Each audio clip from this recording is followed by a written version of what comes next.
L'un des pires, des plus infernaux vices des personnes perverses narcissiques est sans conteste l'usurpation identitaire, si je puis dire, corollairement l'usurpation morale et intellectuelle, et par elle, le vol de mérite, dont j'ai parlé maintes et maintes fois dans de précédents audios, dans lesquels j'abordais la perversion narcissique même, l'immoralisme, l'orgueil, la lâcheté aussi, la mauvaise foi à laquelle ces deux défauts souvent racinent ensemble conduisent, et l'inversionnisme pervers, donc de ceux qui ont ces gros défauts très problématiques qui peuvent les rendre extrêmement parasitiques socialement. Et donc les personnes qui donc sont les plus lâches sont dans ce vice, plutôt que de travailler à développer les qualités requises pour être vus comme des gens bien et mérités, parce qu'il ne s'agit pas que d'avoir, il faut l'avoir par le mérite, pour mériter les bonnes choses, notamment aussi de la part des gens. Donc beaucoup de lâches escroquent relationnellement en procédant à de l'usurpation identitaire de gens bien, en s'appropriant les qualités des gens bien qui sont à l'image de ce qu'ils ne sont pas capables d'être, ces pervers narcissiques. Bon, là je mets au masculin, mais il y a aussi beaucoup de femmes qui sont perverses, donc je vais dire personnes perverses narcissiques. Donc je vais abréger PPN, donc tout au long de cet enregistrement, quand je dirais PPN, ça voudra dire personnes perverses narcissiques. Donc les PPN miment sans l'avouer, bien évidemment, dans une jalousie aussi intense qu'inavouée, donc à l'égard des personnes qu'elles cherchent à usurper, miment le comportement de ces personnes, les attitudes de ces personnes, leur façon aussi de parler, de raisonner, essaient en fin de compte de se calquer le plus sur elles, mais en façade, si je puis dire, pour parfaire leur couverture et pouvoir mieux couvrir donc leur saloperie de fond. C'est-à-dire qu'elles s'imprègnent, elles s'inspirent, mais malsainement, pas pour se moraliser, pas pour s'abonir, elles s'inspirent de personnes morales, sans l'avouer, non pas pour devenir des gens bien et commencer, comme je viens de le dire, à se moraliser, etc., mais malveillamment, pour mieux donc se faire passer pour des gens bien, pour des gens droits, pour mieux se parer des plumes du paon, pour gagner en duplicité et mieux feindre être des gens courageux, des gens honnêtes, des gens bien, et pouvoir donc maintenir plus facilement leur saloperie de fond insoupçonnée. Parce que plus en fin de compte ils sont des gens bas, des gens mauvais dans le fond, plus donc ils ont des choses à se reprocher, plus ils vont se comporter de façon injuste, ils vont faire des saloperies, et plus ces gens-là, ne voulant pas se remettre en question, ne supportant pas d'être amenés à leur devoir de se moraliser et de s'assagir, plus ils vont chercher à se couvrir derrière, à se cacher derrière une image de gens bien. Mais plus ils sont bas, plus ils sont cons, et plus c'est dur pour eux, du coup, forcément de jouer les gens bien, parce que c'est tellement aux antipodes de ce qu'ils sont, plus donc ils ont besoin, en fin de compte, d'exploiter, si je puis dire, à leur insu, bien sûr, des personnes morales, en les usurpant, en leur volant leurs qualités, en s'appropriant leurs qualités. Donc les personnes perverses narcissiques, les PPN, vont épier des personnes morales pour donc s'inspirer d'elles. Ce sont des gens qui s'en inspirent secrètement pour couvrir ce vice, tout en crachant sur ces personnes publiquement. Donc les PPN, en fin de compte, vont par exemple faire croire qu'elles détestent ces personnes, qu'elles les vomissent, qu'elles les tiennent en horreur au plus haut point, alors qu'en fait derrière, elles jalousent en fait terriblement leurs qualités, bien sûr proportionnellement à cette jalousie, c'est inavoué, et vont observer ces personnes et retenir leurs propos, retenir leur façon de faire, retenir leur façon de se comporter, etc., pour les mimer dans le cadre donc de leur simulation de moralité, pour mieux être capable de feindre la droiture, la sagesse, l'honnêteté, pour mieux duper leur monde et mieux faire croire en fait qu'elles ont des qualités de personnes morales, etc.,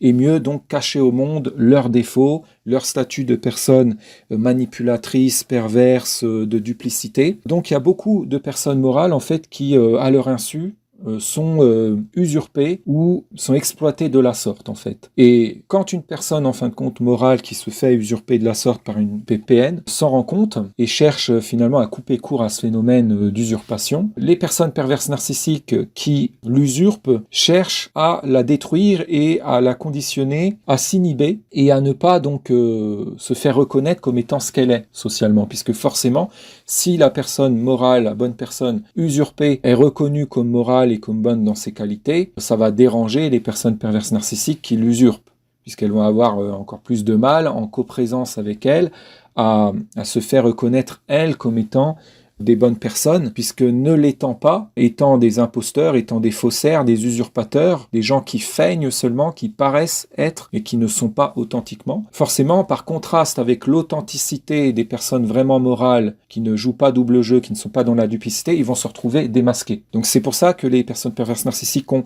peur de se retrouver en coprésence publiquement, co-jugées, si je puis dire, exposées loyalement, si je puis dire, sans tricherie, équitablement au jugement de l'entourage commun qu'elles peuvent avoir avec ces personnes qu'elles usurpent. Elles ont peur de se retrouver avec ces personnes qu'elles usurpent, jugées sur un pied d'égalité, si je puis dire, parce qu'elles savent que comme elles sont fausses, elles risquent fort alors d'être révélées comme étant les personnes qui sont dans l'imposture, comme étant les personnes de duplicité qui mentent au monde, qui se font passer pour ce qu'elles ne sont pas. Donc c'est pour ça qu'elles font en sorte d'amener, sans qu'elles ne se rendent compte, les personnes morales qu'elles usurpent, pour lesquelles elles se font passer, à ne pas vouloir s'affirmer socialement ou à être très introverties, à se désociabiliser même. Et pour cela, donc bien évidemment, vont essayer de susciter un malaise social à ces personnes ou vont faire en sorte que leur environnement social, si je puis dire, leur soit incommodant, même toxique, et qu'elles tombent dans une forme de repli sur elles-mêmes, etc. Et vont tout faire, en fin de compte, pour conditionner l'entourage commun à considérer comme ridicules ces personnes, à les mépriser au plus haut point, à les voir comme des personnes illégitimes, en fin de compte, à la reconnaissance sociale, et vont même pousser le vice jusqu'à donc essayer d'amener les personnes qu'elles usurpent à se considérer elles-mêmes comme inéligibles à la reconnaissance sociale et à ne même plus vouloir exister socialement. Donc d'ailleurs, il y a des personnes victimes de ce genre d'usurpation qui en viennent à presque même à avoir des comportements suicidaires sur le plan social. C'est-à-dire qu'elles se coupent elles-mêmes au bout d'un certain stade, elles ne veulent plus exister socialement. Parce que la moindre tentative d'exister socialement et d'essayer d'être rééligible, ne serait-ce que d'être rééligible à la reconnaissance des gens et à des relations avec eux, leur a été rendue tellement un enfer par les personnes perverses qui, à chaque fois, lorsqu'elles s'y sont essayées, sont intervenus pour manipuler, pour retourner encore les gens contre elles, etc., que beaucoup de personnes morales, qui sont des bonnes personnes et qui ont pourtant du mérite et qui gagnent à être connues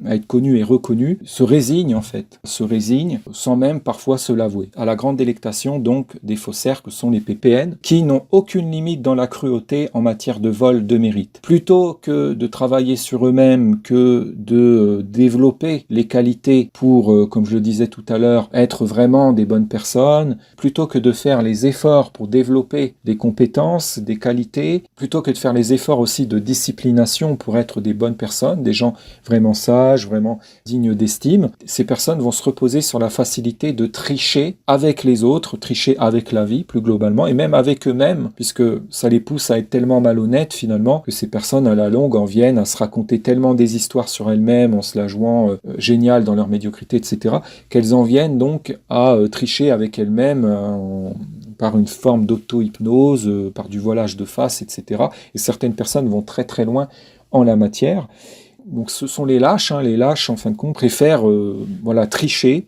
que d'avoir les choses par le mérite, honnêtement, et donc conditionnent les gens de leur entourage à les percevoir comme étant le contraire de ce qu'ils sont, comme étant des gens bardés, de plein de qualités enviables, etc., via tout un jeu de duplicité, avec des talents de comédien. Là, par contre, pour développer des talents de comédien en la matière, ça y va. Donc c'est dans le mauvais sens. Donc veulent que l'entourage commun soit uniformisé dans l'identification de leur personne à la fausse personnalité de personnes géniales pour laquelle ils veulent être pris. Donc ces gens, dès qu'on n'est pas complice avec eux dans l'usurpation de leur contraire, comme je le disais dans de précédentes vidéos, dès qu'on ne joue pas leur jeu d'inverseur et qu'on ne les prend pas pour ce que eux veulent qu'on les prenne, dès qu'on ne joue pas le jeu de leur surestime et qu'on les ramène à ce qu'ils sont vraiment en les invitant à être honnêtes avec eux-mêmes et envers les autres, c'est la crise et ces gens peuvent se montrer extrêmement tyranniques. Et qu'est-ce qu'ils font alors? Ils projettent sur nous tous leurs sales fonds, ceux qui ne veulent pas être reconnus comme étant d'eux, tous leurs traits de turpitude, leurs vices, les vices auxquels ils recourent dans leur comédie d'inverseurs pour se faire passer pour ce qu'ils ne sont pas, pour voler le mérite à d'autres personnes, et aussi donc nous réinventent pervers. Voilà, alors que ce sont eux en fait les pervers, donc tout leur mauvais fond nous est imputé, et quand on se défend d'être les pervers qu'ils disent qu'on est alors, ils prétendent qu'on serait des inverseurs, et que ce serait nous qui chercherions à retourner le cerveau aux gens, la faire à l'envers aux gens, et là, tout en inversant, en se montrant d'un inversionnisme très pervers, avec une récursivité dans l'inversion, ils jouent les anti-inversionnistes. Voilà, donc ils décuplent d'infernalité dans leur perversité en feignant être tout ce qu'il y a de plus offusqué vis-à-vis du vice de l'inversion. Alors qu'eux-mêmes sont des praticiens de l'inversion intensive. C'est ça qui est assez hallucinant. Et donc les personnes que ces personnes perverses narcissiques usurpent sont voulues en fin de compte résignées et interdites de réclamer leur mérite. Donc quand vous subissez cela, on cherche à vous interdire ne serait-ce que d'essayer d'être reconnu pour vos qualités personnelles. Ou si vous y parveniez, les PPN conditionnent les gens autour de vous à vous considérer comme la pire des merdes et même à vous ghoster. Dans leur idéal, à ces personnes perverses, vous devriez être considéré comme inexistant, ou si vous avez une once de considération, que vous soyez vu comme les personnes les plus haïssables,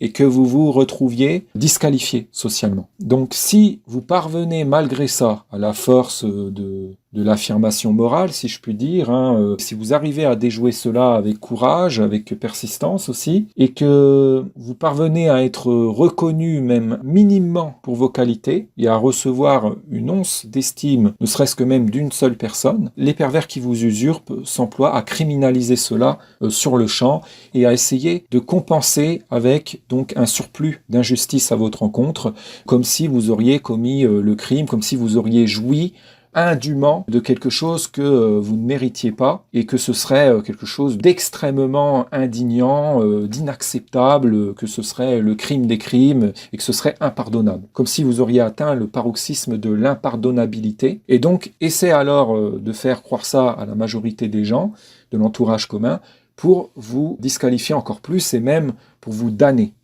fatalement. Leur acharnement à vous faire damner et même à vous assassiner socialement est proportionnel à leur peur de vous voir donc être reconnu à votre juste valeur, ou même minimement, même en deçà de votre mérite, car, comme je le disais tout à l'heure, plus vous êtes reconnu dans votre valeur, et plus ces personnes qui vous usurpent, forcément, vont être vues comme des faussaires, des usurpateurs, puisque par contraste, ils vont se révéler comme étant faux. Et donc, on est en quelque sorte conditionné souvent à des comportements autodiscréditif par ces personnes perverses à notre insu, subtilement, subliminalement, je dirais même, pour nous mettre en fin de compte à leur service sans que nous nous en rendions compte, pour que leur travail de disqualification de notre personne s'en retrouve facilité. Parce que n'oublions pas que les personnes perverses sont avant tout des personnes éminemment lâches, partisanes du moindre effort, et dès que finalement on parvient à désinverser, qu'on leur donne du fil à retordre, et que ça implique que ces personnes est à mentir plus, à réfléchir à des stratagèmes supplémentaires et à parfaire leur couverture pour ne pas se faire démasquer, ces personnes nous en veulent terriblement pour ça. Comme si c'était un crime de lèse-majesté, comme si c'était un affront aussi qu'on leur ferait terrible, et donc ensuite cherchent à nous punir pour ça, avec un comportement de damnateur illégitime, et donc vont s'employer à réinverser pour essayer d'annuler tout le travail de désinversion, de rétablissement de vérité, de lavement de notre honneur aussi qu'on a pu accomplir, même s'il n'est pas accompli totalement, mais vont essayer d'invalider tout ça pour revenir à l'inversion, à l'état d'inversion, si je puis dire, et faire croire que tout ce qu'on a réussi à faire voir aux gens comme vérité, notamment les concernant, mais concernant nous-mêmes aussi, concernant ce qu'on a pu subir, serait de l'ordre du mensonge, serait des mensonges, des affabulations, souvent de nature calomnieuse, que l'on aurait raconté pour retourner le cerveau aux gens, alors qu'en vérité, c'est ce que eux font passer pour la vérité incontestable, la version à laquelle ils veulent que les gens se tiennent, version d'eux-mêmes, version de nous-mêmes, avec tout leur narratif. C'est cette version qui est la vraie version mensongère. Donc tout en voulant réenfumer les gens pour les ramener dans le mensonge, ils prétendent les ramener à la vérité. Et avec une inversion donc du vrai et du faux, une inversion par là de l'honnêteté et de la malhonnêteté, inversion des rôles. Voilà, il faut comprendre tout ce que ça implique.